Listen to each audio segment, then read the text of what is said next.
are loaded in to game number 2 between these two players. Introducing in the bottom right hand side of Winter's Gate, it is the old school Terran, it is Dream in the red, and in the top left hand side, he is the blue Terran. He is down 1 game, which I will add right now. Look at this. Doop. He's down 1 game. It is DynaMite. Let's see if he can bring that DynaMite gameplay to this match, because otherwise it's over. As you may know, Olimoleague is a single elimination format tournament. And if you lose 2-0 or 2-1 even, you're out of the tournament pretty much. Single elimination. Very, very important to get that win. There is no losing twice here. So Dream actually took that first game quite handily.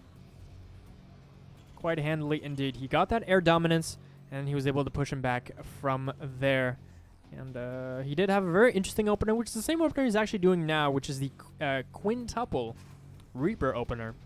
And what this allows you to do is actually get an expansion, go into Marines faster, and also if you have 5 Reapers and you micro properly, you can actually take out those 2 Hellions, 3 Reaper openings. So it worked for him the first game. Let's see if we can do it again this game as well. Both players are going to be scouting each other. They do want to know what happened. Last time, DynaMite didn't actually see what Dream was doing, but this time he is sending an SCV, so he wants to make sure he knows what is going on the other side, because he was caught a little bit by surprise. Expansion going down for DynaMite very, very fast. Oh, no, he barely doesn't get in time. We all know normally a Terran Command Center goes down to 44 or 45, and he was barely there just in time. And actually, Dream actually gets that first hit off that SCV. And that Expo now is now very, very delayed at this point. And he actually opts to go for the CC in the main base. And Dream is going to be expanding himself towards probably towards the 2-minute 15-second mark right now. And it's really early, especially considering you have double Reapers on the way. So I really love this opening. It's really, really cool. I think I might actually do it more. I'm not going to lie. Ooh, the slow zone here, really, really good for DynaMite. Even though he is going to have the Reaper disadvantage very, very soon. Just getting all that chip damage he can is actually a really, really big deal, as it allows him to actually have an advantage in the future fights. Now, either he has an advantage in the future fights, or he's forcing Dream to actually wait until this fully heals back up. In the meantime, though, he already has a Marine. 2 Marines, actually. He's going to have 2 Marines, 1 Reaper, and Hellions on the way. He really wants to be as economical as possible from here. In fact, we're only now kind of halfway-ish done for Dream. Because the factory's already done here for a little bit, but he also not go for the starport. He has it now, though. That starport is going to be much, much earlier than Dream. And that might actually come into play very, very soon here. Dream recognizes that he did lose that initial Reaper fight, decides to not go for the quintuple Reapers, that actually just stops at 3 and goes into Marines from there. And we see that Tech Lab from there. He wants to get that stim a little bit faster than otherwise, and DynaMite is okay. Look at this, directly switching with the factory. Is he going to go for the Cyclone, though, or is he going to go directly into tank? So he goes into Cyclone from here, as well as a medevac. It looks like he is going to want to do some sort of a medevac drop here. Probably with the Cyclone, or even without the Cyclone. Like, just the Marine count and the 2 Hellions would be very, very strong. In fact, I think that's a full drop. It's 1, 2, 3, 4, 5, 6, 7, 8. So if you wanted to, you can even have like... Okay, so you actually busted out that 4th Marine right there. So it can actually be 4 Marines and 2 Hellions. Which, let's see what he does. Wait, is he bringing the Cyclone? No, not even. He makes 1 Cyclone, and he totally ditches the Tech Lab from there. And he's going to keep these 2 Hellions with the Reaper on the ground. Ooh, do they spot it, though? They barely spot the drop, but did he notice? That's the question. I don't know. The Cyclone here looking for whatever he can. He's dropping the Marines now, though. Ooh, that grenade actually catching that Reaper right there, but now he's fighting upper ram. That's really bad. The lock-on has been used on the Cyclone, and Cyclone actually auto-targets a Marine, and that's really, really bad, because now Dream has a really strong army in comparison to this drop, which is 2 Marines and a Cyclone. There's not much you can do there. Ooh, they do target each other though, but the pickup actually cancels the lock-on from the Cyclone. He's going to lock on in here, but ooh, wait, he actually scans. Is he going to get it? Yeah, he totally does. And the Cyclone target fires something that's not the Cyclone as well. It's a missed opportunity as well, which is why sometimes you really got to be able to turn that off when you know you really need to. Because all those times he could have auto-locked onto the Cyclone, and from there, that's when you really activate the auto-lock-on from there. But so far, fairly even opener, I'd say. Just a little bit better for Dream, as he did not lose much of his army in comparison to DynaMite, that's for sure, as I pointed out earlier. And he's going to go for the double drop here. Is it with... Oh, it's with a tank, actually, not a Cyclone. The Cyclone is going to want to defend here. Ooh, that's actually might be really smart, because now he actually used up the lock-on onto the Cyclone, but that cooldown is actually really not long at all. Ooh, he's going to get caught really badly here. Look at that. He's actually even in the slow zone as he drops into the main. Now he's going to lose a lot of his economy, and DynaMite is already down 5 workers. And how is he going to defend this? He does have the air advantage, though, so this is definitely going to die eventually. But, I mean, the tank here is doing a lot of work. Boom, kills that Cyclone right there. He does interference matrix that tank, but he's got to be really careful with that. Very careless there by DynaMite. Very careless, as he's kind of preoccupied with what's in the front here. Dream also is pushing into the front here of DynaMite's natural base. And if he gets that tank, that's going to be a bad ombre right there. Oh my god, he loses those 2 Vikings for free, and now Dream is way, way ahead in the supply. And 35 SCVs onto this main command center. He has to actually send this back, but I mean, Dream is just not letting up with his aggression. He keeps reinforcing with more tanks, more Marines, more medevacs, and he even has Stim already done. Stim is not even done for DynaMite right now. That's what he's been waiting for. Right now he's like, okay, he smells blood in the water. He's going to go around and drop into the main base again. Now the saving grace for DynaMite is that his command center is already done here, whereas Dream's command center is being built on location, but it's not quite done, so he does have that mule advantage. And we see right there, the income is fairly similar still, despite the fact that he's quite behind in the workers, and by quite behind, I mean like 5 workers, so it's not that bad. But he's looking for an opener. He's not quite finding it. DynaMite has a really... DynaMite scouting is really good, actually. But this is totally a distraction drop, as he drops into the main with 2 tanks and more Marines as well.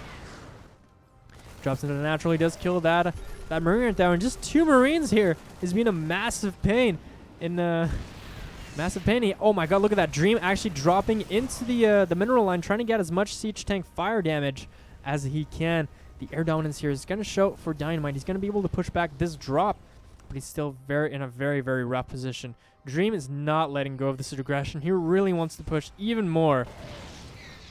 He's slowly but surely bringing those tanks forward.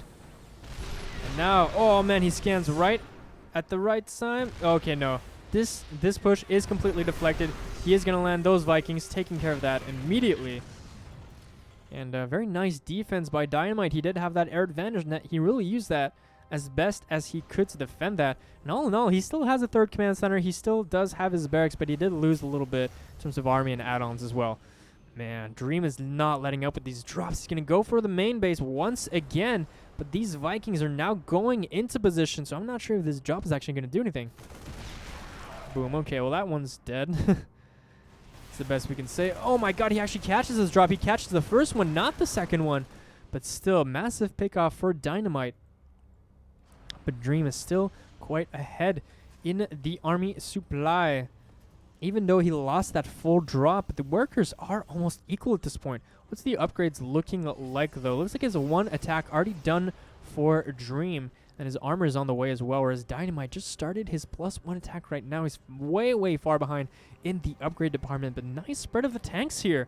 There's not really any solid opening. There's a turret, there's Vikings at the top, there's Vikings at the bottom.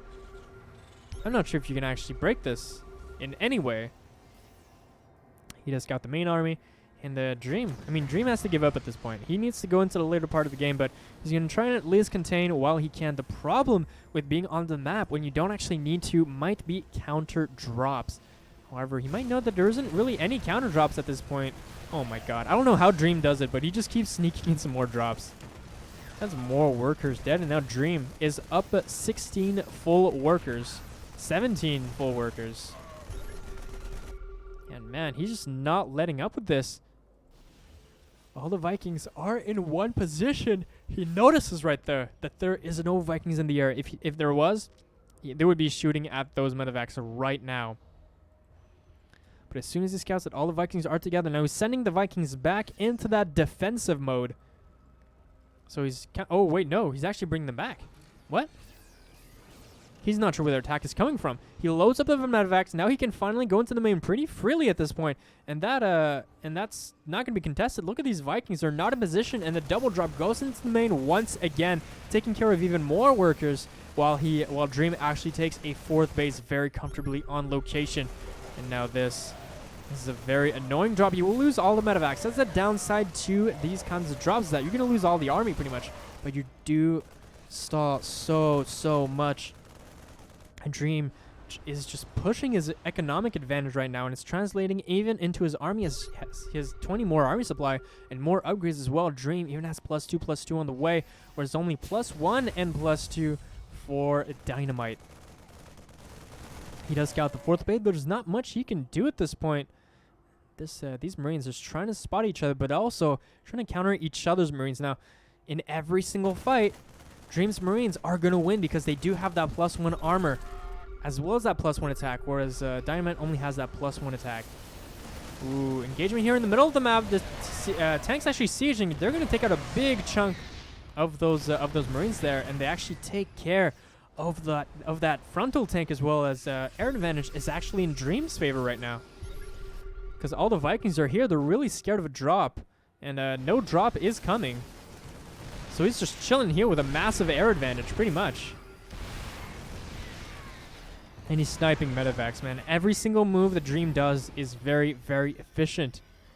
There's not much he can do. He's going to try and counter drop here into the 4th base, but I mean, that's a planetary fortress. That's a sensor tower on the way as well. Even gets spotted immediately. If this goes down to the Marine, that would be so massive.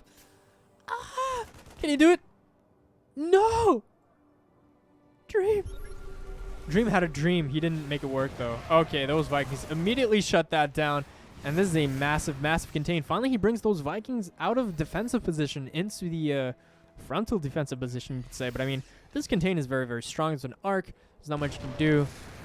And Dream has a comfortable 4th base. Dream even is spotting everywhere just in case that he's sending out drops, but it's totally not happening. These Vikings not letting up. He's not going to let go of this air advantage, even at that. He's actually getting the range upgrade for the Liberators as well. So he wants to push this air dominance even farther than he already has.